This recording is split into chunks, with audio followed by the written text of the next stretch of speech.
Welcome to Interesting Enough. He is Trey. I am Nolan. Thank you guys so much for joining us once again. This is your first time listening to the podcast. Thank you. We're on Apple, Spotify, all that good stuff. We're in the middle of the NBA playoffs, but we had to drop a pod for you guys. Trey, what's going on, man? How you feeling? I'm feeling okay, man. The Lakers with LeBron, they lost. Orlando lost last night. It's been kind of a sad couple days, but I'm doing all right. Well, listen, as excuse me, as we're recording this, speaking of sad, the Heat going outside, and we're gonna talk. Actually, you know what? We'll say the basketball stuff, and we're gonna pour one out for the Heat at the end of the season. This is the first time we actually doing this podcast, and the Heat season is over, and the Magic is not. So I'm gonna cheer for the Magic by association. I'm gonna cheer for the Magic by association since the Heat are out. But Yeah, I don't know how much longer you're gonna be cheering. you at least got a couple games. You at least got a couple. Well, maybe a couple games, one or two. So we'll see. Yeah. But anyway, let's talk about a little hip hop because a bombshell dropped today, or was it today or yesterday? I'm getting the days Yesterday. confused. Yeah, today. Yeah, today. Bombshell. So we're recording this on a Wednesday night. Euphoria dropped. Kendrick Lamar diss, seemingly out of nowhere. So everybody's been, waiting for it. I've admittedly only listened to it twice, so I have a couple thoughts on the diss track or whatever. I wanted to get your thoughts first. I also looked online and see what the people were talking about. But just your first reactions, Trey. Just give us that, and then we can kind of go from there. So I'm just gonna say I was surprised when they dropped. We were in a group chat, I think you and me and a couple others, and somebody just put in there in the middle of the morning that it had dropped. Mm-hmm. And it kind of just shocked me because like there was no warning, no Instagram or tweet post let you know that it was going to be dropped, no leak. It was just out there. And when I first heard it, I thought it was a really good diss track. But it was two things that I really picked up in the track. One, I think Kendrick, I think he sent a warning to Drake. I think he wants to keep things civil. I know in the track, he mentioned like let's not bring family into it. So I think I did respect that. I think he wants to keep it civil, which I hope they really do. And two, I know it's just a big difference between Kendrick's diss tracks and Drake's diss tracks. And when you look at back to back, and that's probably Drake's most popular diss track, or you look at Push Ups, his newest diss track, they're album songs that you can play in the club. Like they kind of get you hyped up. Where I feel like Kendrick's diss track, I feel like it had a lot of subliminals. Like you kind of had to read it. Like you had to actually print out the lyrics and read it. Like that's just one of the things I picked up on. That sound like a Kendrick record for one, for me, for being Yeah. real. All right, a couple things there that you said that I want to hit on. So I'll start backwards. You're right about the Drake thing with the it sounds like more of a pop record. But let's keep it a buck, Trey. If you're Drake, that's your lane. That's what you have to do against Kendrick. Your lane is not that Drake isn't lyrical, but he's not the lyrical guy where you got to print it out and read it, right? Like that's never been Drake's MO. Obviously, he has subliminals and stuff like that in records, but part of what makes Drake special is he can give you top tier lyricism while giving you top tier songs that you'd want to listen to on a regular basis, which a lot of lyricists don't normally do or can do well. And that's Drake's biggest thing. I mean, I'm sure you agree with that. So if you're Drake, this is the avenue you got to go. You can't go the Kendrick like subliminal route kind of thing. Second, I like Kendrick being direct, Trey. He got straight to it. Like calling Drake by name and saying specifically what he doesn't like and dislike. I mean, he even talked about he liked Drake's melodies, right? But just didn't like him rapping. So he was like real about that too. My third thing I'm gonna mention, this is war. And what I mean by that is this ain't the time if Kendrick's like, I'm just trying to keep it nice. You can't tell Drake I'm trying to keep it nice while calling out the man's blackness. I'm sorry. Like, if I'm Drake, I'm not a half white guy, so I don't know. But being half white in hip hop is already a thing as it is, whether people agree with it or not. That is just the reality of the situation. And with Rick Ross calling it out and Kendrick calling it out, Drake's gonna feel attacked. So you can't attack the man blackness. Which is the closest thing to attacking the man's manhood for crying out loud, and then be like, well, I'm just keeping it nice. if I'm Drake, I gotta come for the jugular. No questions asked. I'm coming for the jugular. You dropped 6 minutes, told me I can't even use the N word no more. Nah, you're done. You're cut off. I, listen, I can't even debate you on that. Like you have to come for the jugular. But this is the problem I had because I was talking to one of our friends earlier, and my concern is that I don't think he would have attacked Drake to begin with because Kendrick the first one he put out the first diss song, and even though J Cole kind of caught a stray in it, we all know that it was sent for Drake. I think Kendrick has something in his back pocket, and I don't know why. I really want to know your opinion. Hmm. My gut tells me that Kendrick knows something about Drake, and he's kind of giving him a warning, like, "Hey, stand down." That's why you don't want to make it personal. That's just my gut feeling. I don't have anything else to go by it on. I know he put like a lot of subliminals in him song about not wanting to go there, but I mean, it's a diss record, so like that's what artists are going to say. But my gut, like something Yeah. tells me, like Drake's got some skeletons in his closet, and Kendrick gonna dig them up if he needs to. This is interesting because if you remember, we didn't really talk about Rick Ross's diss track too much, but in a lot of Rick Ross's rhetoric, and I know Rick Ross is almost like a comedian at this point and rapper, like with the stuff that he's doing, but he's mentioned some stuff too that he knows things about Drake. So this isn't the first time we've heard this. But doesn't everybody kind of have skeletons in the closet at this point with these celebrities? So even if you have some stuff on Drake, you don't think Drake has some stuff on Kendrick, or he can't get information from people that would know something about Kendrick. Now, what the information would be and how detrimental would it be is a whole different story. But I don't think him having skeletons is should be something that he's worried about, unless the skeleton is something. I mean, I don't even know what it would have to be, but that it would just be like I don't know what skeleton it could be for Drake that would just completely turn his fans and people against him. I just don't think there's like that amount of information that could really happen. But you never know. And listen, Drake already lost a rap beef to Pusha Yep. T, and how he lost the rap beef is because Pusha T got information from he claims it was one person, somebody was another, whatever, and Pusha went for the jugular. He's like, hey, you want to talk about my wife? I'm gonna talk about your homeboy that's got MS. I'm gonna talk about that you have a kid that you don't even know about. And Drake is kind of like LeBron, where he likes to control the narrative, right? And like when he posts things and all that. And Pusha took that away from him. And essentially, for most people, that kind of won the rap beef as it is, even though they both dropped songs and they're both were pretty good in their own right. So if I'm Drake, you don't want to be last in this. And look, in the lasting trade, this is a bait. If I'm Kendrick is probably baiting him because I believe. Come on, if Kendrick is Kendrick like we think he is, this ain't the only record he got. I'm sure he has more information that he's holding back. Like any good lyricist would do that at this point. So I understand the waiting game, but you got to be strategic. But at the same time, I'm not gonna wait for it to get killed if I do have skeletons in the closet. If I'm Drake, I'm going for the jugular. Like I said, now and getting it out the way. And if Kendrick wants to come with it afterwards, then let that be. But I don't want to be the guy that's like reacting too late. You know what I mean? Yeah, and I think that's one of the things that I will hope at least that he learned from the Pusha T situation is to come out blazing. And I think that next time Drake will because he dropped two songs this time. He dropped Push Ups and then he dropped the whole AI song. And that was kind of reminiscent of what he did with Meek Mill, where he had Charged Up, then he had Back to Back, and they dropped, almost simultaneously. Yeah. I think Drake would do something similar to that again with Kendrick if he feels the need to, because again, I don't think he's going to leave this rap beef with some bullet still in the chamber. I think he's going to empty the clip, and whatever happens, happens. Now, I can see both Kendrick and Drake. I can see them coming out of this with a tie, but I can see them both leaving with black eyes, if that makes any sense.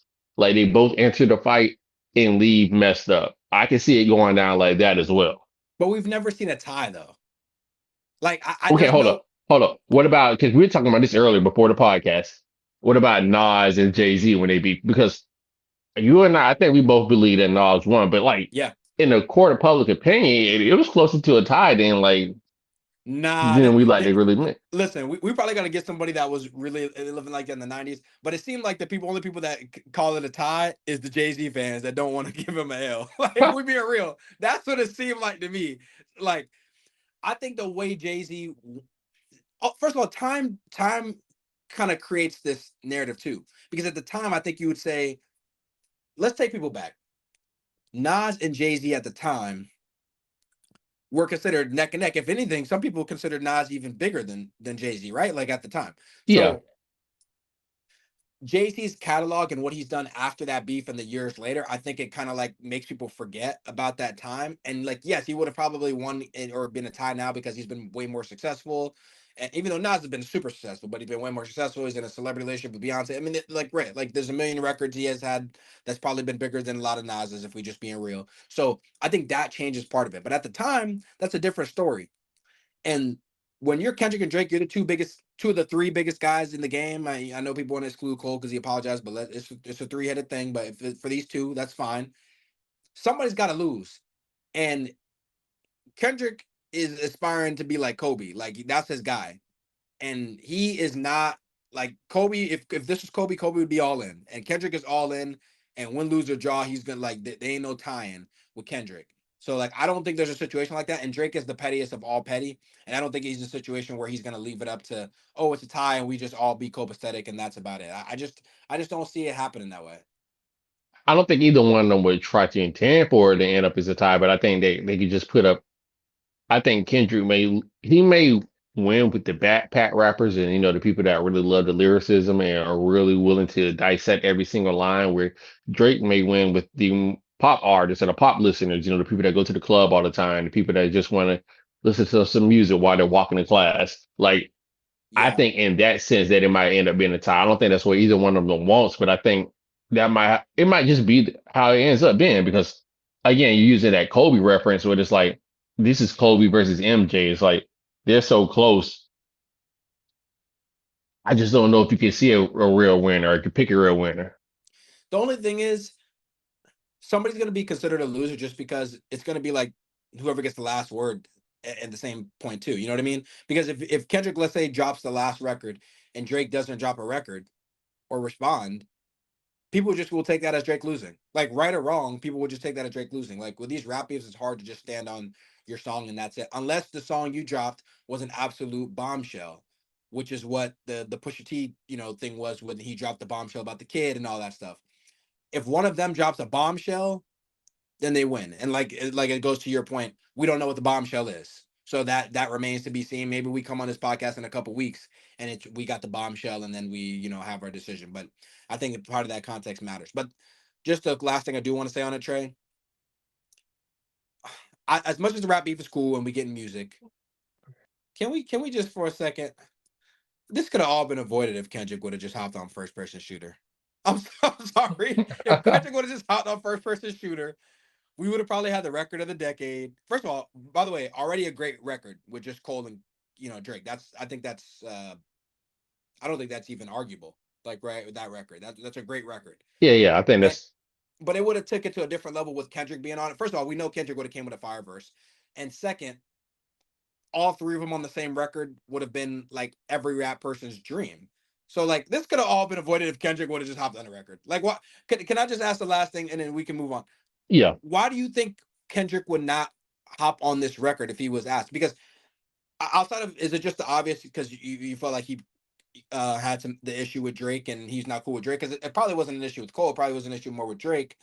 Because really, it seems like the only issue he had with Cole was the him actually saying some of the stuff on that record. So which probably wouldn't have been said. There wouldn't have been no Spider Meme, lyric if Kendrick was on it. So why do you think Kendrick? What would be the reason if you're Kendrick, like, oh, I don't want to be on this record? Because I don't really see it. I mean, to give it back to a sports analogy, I think it might be like how the old heads in basketball, like Michael Jordan says, he would never team up with other great players. He wanted to win on his own. I think that's kind of how Kendrick views the rap game. Like oh, I want to be a singular figure in the game. I don't need the help of Drake, J. Cole, and any of these other artists. I don't want to be attached to them. Like I might respect them. I might respect the craft that they make, but I want to be looked at as the greatest of all time, without a doubt. And I think he saw if he got on a record with them that he was just trying to, he would more or less be fitting in. He wouldn't be standing out. And I think he wants to be on his own. I can see Kendrick feeling that way, but as a fan, I'm just, No, as a fan, I'm disappointed, but I yeah. just really think that's how Kendrick is wired. And like, I mean, at this point, it is what it is. Like, you know who Kendrick is and you know what you're dealing with.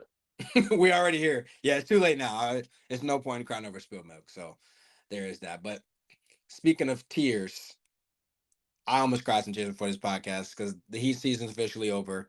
I'm not gonna spend too much time talking about it. I'm just gonna pour one out for my dogs. I ain't congratulating Boston. They know how I feel about them. Y'all lucky. I just want to say y'all escaped. Y'all escaped. And I ain't even gonna use, you know what? No, I am gonna use it. We lost our best player. We lost our best player, our dog. Our second dog, Terry Rozier, we lost him. Hell, we didn't even get our rookie Jaime Hawkins play today. He was hurt. So Boston, just remember this. Y'all was doing all this talking this series and all the chippiness and this and that. We'll be back. That's all I'm gonna say. We'll be back. And we're gonna be retooling. And I don't know who we're gonna be retooling with. Some of the guys gonna stay, some gonna go, but we're gonna be retooling. All right. So I'm gonna leave that at that. I'm sure you don't have really much to say on the Heat.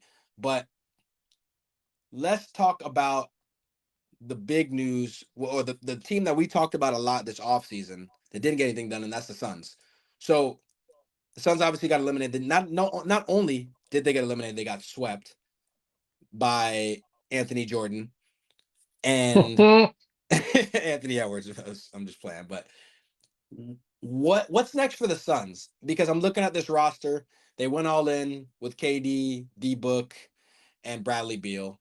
We know the money situation. We know the second apron thing, which for those listening, all you need to know about the second apron and the new CBA is it's just going to be a lot harder to go all in on three players that are that expensive and then have enough money to then pay said, contributing role players, which looks like that they would have needed. So how do you retool if you're the Suns? If you want to take it the angle of, I mean, we're hearing, rumors of D Book or KD leaving. Like, what do the Suns go from here? So I'm gonna give you two different angles. What Okay. I think they should do, and then what I think they're going to do. Okay. So I'm gonna start off with what I think they should do. I think that they've expended a lot of capital on getting Kevin Durant and Bradley Beal. We know that they don't have draft picks for like the next 3 or 4 years. Kevin Durant's 35 years old, and Bradley Beal's the old 30. Like he just is. Is he only I think 30? that, yeah, he's only 30. He's 30 or 31. He's relatively young, but his Yeah. body's had a lot of wear and tear. Yeah. Gotcha. Gotcha. I think at this point that they just need to kind of split them up and see what assets they can get as far as draft picks and maybe even a couple of young players if at all possible. And maybe that even means you have to tip out Devin Booker. It Mm, would be sad, it would be disappointing, but I just think you might have to do that because again, you don't have a future now. And if we're talking about the current situation, you got knocked out the first round. You got swept. So yeah. currently, you're not doing that good. Last year, you fired your coach because you just didn't think you were getting over the hump with him. So, like, your current situation is not that good either. What I think they're going to do, I think they're going to probably fire Frank Vogel. I think they're going to try to bring in a new head coach. I think that they might fire James Jones, who's the GM, bring a new GM, try to get some fresh air into the organization. I think also that they're going to try to bring in a point guard this offseason and try to run it back and maybe get some better pieces, some veterans, if they can get them on the cheap to give them some better depth. And I think they're just going to run it back and hope for the best. Hmm. Okay, so let me take your first angle. If I'm the Suns, unless D-Book asks for a trade, he's the one I want to keep. I know you can get the most for him, but he's your guy. He's been there forever. He's the youngest with the most potential. That's the guy I want to keep. So I'm all for just keeping the situation the same. Not exactly the same. Just I'm sorry, with the same core. I'm not a Bradley Bill guy. You know that we've talked about this on the podcast. I think he's overpaid. I think he's a good player, but I don't think he's a great player. That's just how I feel. But I think if you already made this decision, you're in. You can't just blow it up after 1 year because you lost in the first round. You got to retool the roster. I think they made a big mistake with the Nurkic situation. I mean, I don't know what they thought Nurkic was going to be any different than when he was in Portland, but it's the same old Nurkic. So that was their mistake. I just don't think you gotta. I don't think you want to blow it up because those three guys are still super, super talented. And I think this could have been a different season if you had a couple different role players around them and a point guard. Not saying they would have won the championship or anything like that, but I think this could have been a little bit of a different outcome. And I don't think you should just, jump ship on that right away. Now, as far as if you were to do that, although I want to keep Devin Booker, if you were just trying to really restart this thing, you'd have to do the Devin Booker thing because you would get the most haul back for him. Just based on his age, the less wear and tear on his body, the talent alone, you'd get the wear and tear for him. But honestly, it would I would say probably the Kevin Durant thing may be the likeliest because you know, he looks like he may want to move on just based on the situation. I think he likes playing with D Book, but at what expense? He had a great season, but they didn't really get to where he wants to get to. And I know KD may say KD may not say much about caring about winning another championship, but I know he wants to win another one outside of Golden State, especially since they won one after he's left. So I think that would be something I would be thinking about if I was Kevin Durant. But on the situation, if I'm the Suns, just keep it together. Yeah, I mean, I could agree with that. I mean, keeping it together, I still think that that's probably the route I would take if I was a GM, but I wanted to offer the other solution or the other possible outcome just because you do have to think about the future. And obviously, right now, the Suns really don't have a future as they currently stand. And Yeah. just to confirm, yeah, Bradley Beal is 30. So, like, he's an old 30. Yeah, it just feels like he's been around for a long time. But yeah, he's actually only 30. But yeah, with the injuries and stuff like that. And that's another thing too. We got a pretty healthy KD year. Bradley Bill's in and out of the lineup, and he's got a guy with some injury history. Can we rely on that again? You know what I mean? That's just the tough part if you're the Suns. But I mean, we got to wait and see on that. But let's talk a little bit. Let's go to the East real quick, and then we can finish up talking about some of the other playoff series on the way out. But let's talk about your Magic because I feel like the Magic and Cavs haven't got enough love for that series. Everybody's been paying attention to the other series. What's your state of feeling right now? So we're as we stand, we're gonna drop this. The game is, I believe, tomorrow. The game's actually Friday. So, um, the series is 3-2 going back to Orlando. Magic fought hard in that game five. The game was close basically throughout. They withstood every run. They just couldn't finish it at the end. So what's your state of being? Going back home, how are you feeling about the Magic if they're gonna pull it off in game six and send it back to Cleveland?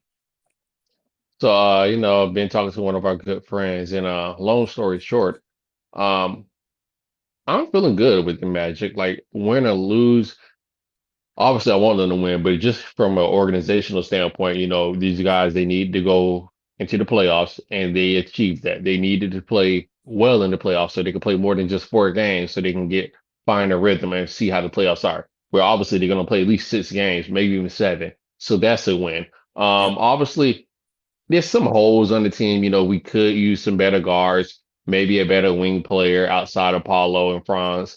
You know, I am kind of wondering if Franz is a good number 2 on the team. Maybe he's looking like more of a number 3.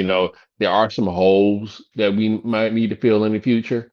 But overall, I think we're playing really well, and I'm happy about this team. Our best player, Paulo Banchero, I mean, he's in his second year, so like I hope that he could continue to improve for the next 4 or 5 years and not only be an all-star caliber player, but be an MVP caliber player. And that will help take our team to another level. So overall, I just think that this is good experience that you just can't get without actually being there. So either win or lose, I'm still happy. Well, listen, I mean, as far as the future of the Magic, that's all great. I mean, this is the perfect situation. You guys are ahead of schedule. I don't think anybody could disagree with that. I got something for the Magic for the roster, and we'll probably talk about this more in the offseason. How about maybe just like anybody that can shoot the ball?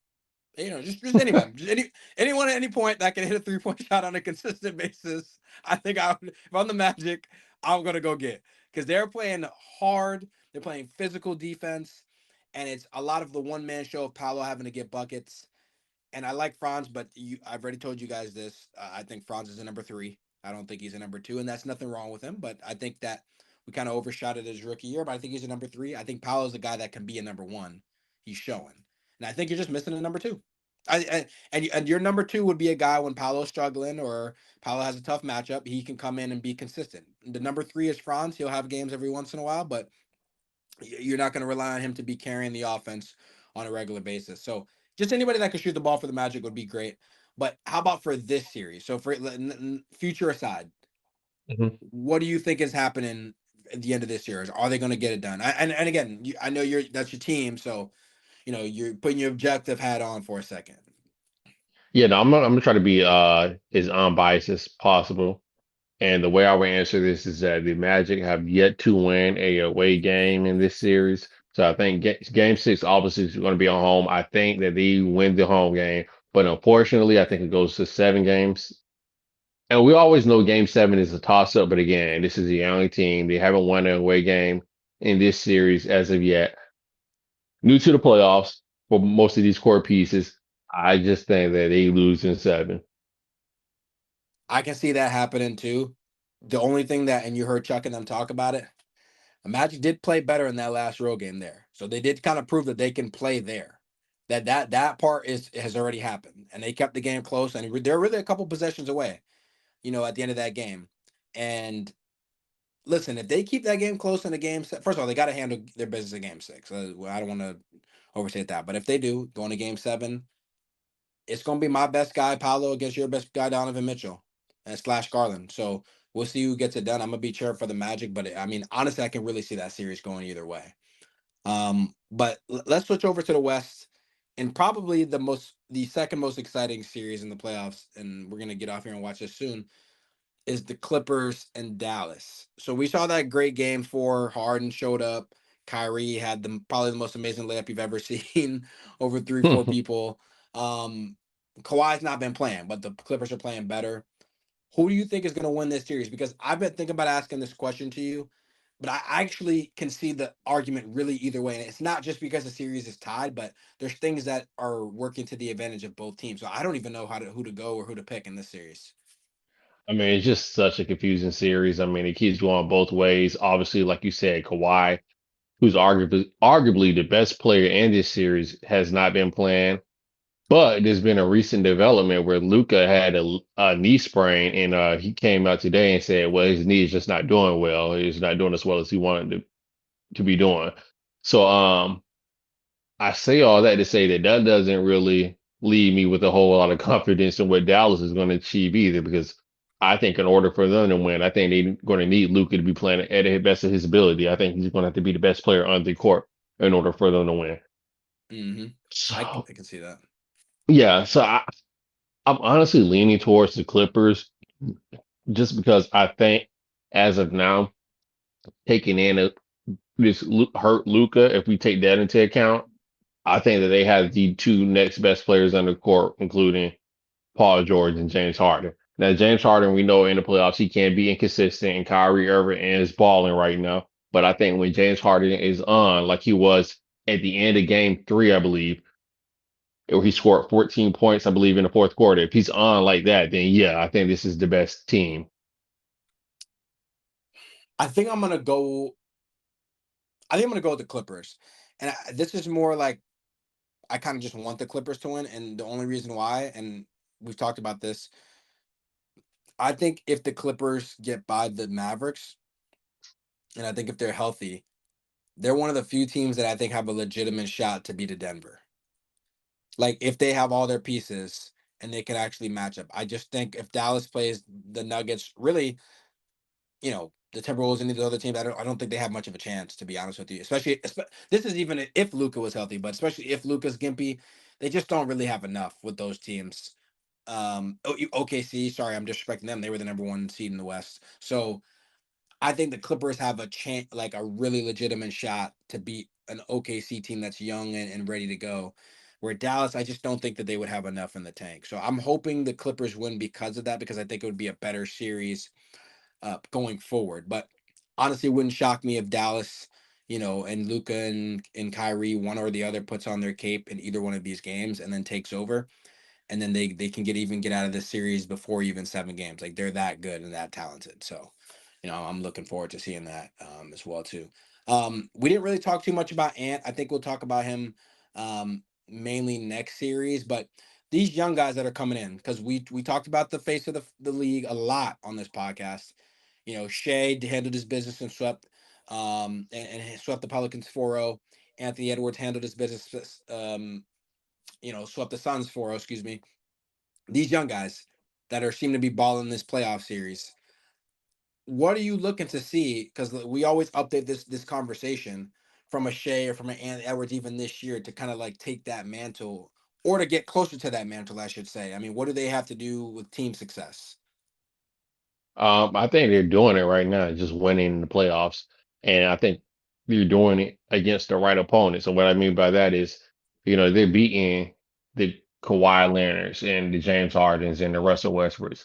And even though they didn't beat LeBron's out of the playoffs, so he's out of the picture. Kevin Durant is out of the picture. So like when you're looking for the Lucas, the Shea, the Ants, all these players to take the next step, I think they're in the process of doing it as far as Mavericks are concerned.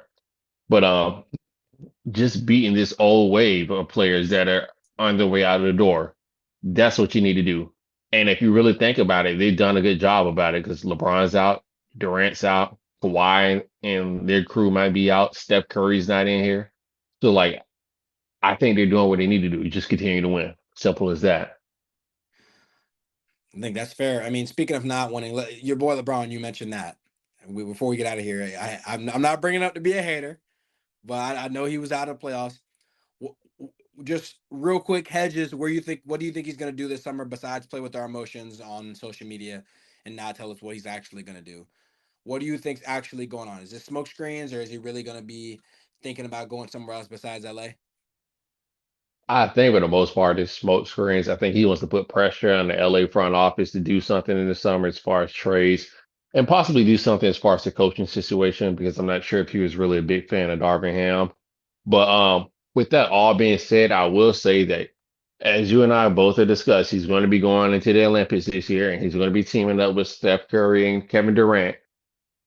And if one of them can make an interesting proposition for him to go somewhere and for them to join up, I do think there's a 20% possibility that he does it. And the reason, excuse me, the reason I think there is a 20% possibility that he does it is because I kind of feel like next year is his last year, like for real. So I kind of feel like he might look like, I'm just throwing this out as a random example. Let's say Kevin Durant's like, hey, let me go back to OKC and you follow along.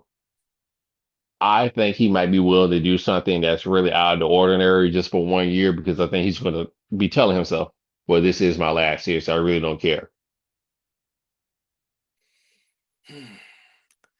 To be honest with you, that I don't think they'd play together. But in your scenario, I think they'd go somewhere like the Knicks or something like that. You know what I mean? I think they'd be going to a big market. LeBron is not living in Oklahoma. Let's give it a bump. LeBron ain't living in Oklahoma. He ain't going from LA to live in Oklahoma. That ain't happening. But I can see it happening. But the way the Knicks are set up, you know, they're not looking to mortgage their future. I mean, honestly, I actually lied. That has been the best series, the Philly and the Knicks series. I think the Knicks are going to ultimately win that series. I know I'm pivoting real quick, but it just came up in my head. Joel Embiid's on one leg. Tyrese Maxey. I mean, I can't say enough about what that kid did. And you know it hurts me to watch Tyrese Maxey because he really should be on the Heat. But that's a story for a different day. Y'all got Um, everybody, so you can't have him.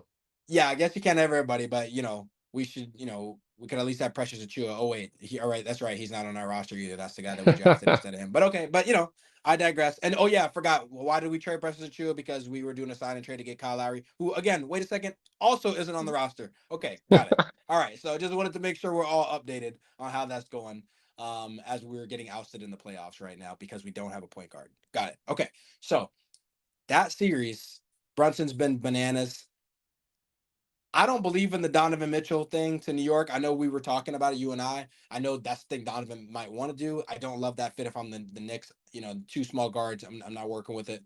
But man, if you got a chance to get LeBron, you got to take that shot. And I think he would actually consider playing for the Knicks. You know what I mean? I think he would literally consider playing for that. And the other team he might consider is actually Philly with Joel Embiid and that crew too. So I mean, he could consider that as well. Do you think any of those two teams are a legitimate possibility if he's going to even consider leaving? I know you talk about guys in the summer and stuff, but he's going to be playing with Embiid in the summer. They can have conversations. No, I do think both of those are legitimate consideration. I think with New York it might be a little bit harder because I think another player is definitely going to have to come with him. It won't just be him, LeBron. Yeah, it won't be just Well, him, they try to get Jalen, rid of and Randall anyway. yeah, yeah, yeah. So like, yeah, I feel like that might if they could do something around getting rid of Randall, bringing in another star player, then I think it's something he would consider. But I think that he's going to have to go to that team, and it's almost going to be like I'm gonna have to pivot, but it's almost going to be like when Kevin Durant joined the Warriors, and what was that, 2017? It's Yeah, almost going to have to be a situation where yeah, he's 17. Yeah. yeah, 2017, yeah. It's almost going to be a situation where he's going there and he's almost guaranteed to at least get a finals berth because I don't see him. He's already changed teams 3 times. I don't see him wanting to add a fourth team to that list. And for him to say, you know what, I don't even know if I have a legitimate shot of actually winning the finals. Like I might just be kind of staining my career in some people's eyes for no reason. And we know that LeBron likes to look at the big picture and he's really concerned about his career, how it's going to be perceived. So like I think if he's going to make that move and take those lumps, I think he's going to have to know good and well like this is going to at least give me a final berth and possibly another championship that I can add to my resume. Well, heck, man, you don't already play for 3 teams and won 3 different championships with them. So I mean, listen, at this point, what's the difference between 3 and 4? If I'm LeBron, I wouldn't really worry about this too much. My concern, Trey, would be where does Bronny factor in into all that? You know what I mean? Because if you really, really want to play with Bronny, then you've got to structure yourself with an organization that is on the same page as saying, hey, if you sign me, and if I come here, you have got to find a way to draft Bronny. I don't care if you got to trade up in the draft, you got to make it done. And I don't know if any other organization is going to be willing to bend over backwards and do that besides Jeannie Buss and the Lakers. And I think that's the only situation. If he really wants to play with Bronny, the path to pay with Bronny would be staying in LA and letting Jeannie Buss and the organization and Rob Palinka do their job and bringing Bronny in. You know what I mean? And I think that's a great point. And to end it on that, I do believe that's something he's considering wanting to play with Bronny.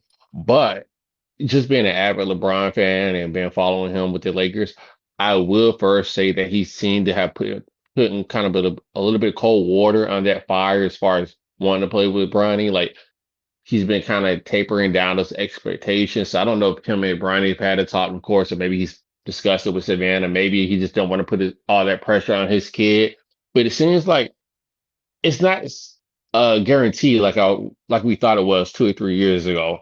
And I think if LeBron can play against Bronny, I think that would qualify as enough. Like I think, of course, he would love to play with Bronny, but I think even if he can only play against him, I think that would be enough at the end of the day. That may have to be what the option is because I mean it is really slim pickings to expect one team to draft him and he's got to fall there. It's a lot to ask for. So maybe what he's expect. But yeah, I mean, of course, leave it to LeBron. He doesn't want to put too much pressure on his son because I thought it was just all of us that was putting the pressure on Bronny, according to LeBron. That's what he reminded us via Twitter. So, but anyway, I want to thank everybody for joining us once again. Again, we're on Apple, we're on Spotify, we're on YouTube. Anything you could think of, we're on there. We're dropping content for you guys, so check us out on there as well. Got more content for you guys coming up. We talk about hip hop. We're gonna be talking about really anything sports related and non-sports related. So tune in for that as well. And on the way out, of course, I will swing it to Trey. As always, thank you so much for joining us this today. We really appreciate you guys listening, and I hope you guys have a great week. Until next time, peace.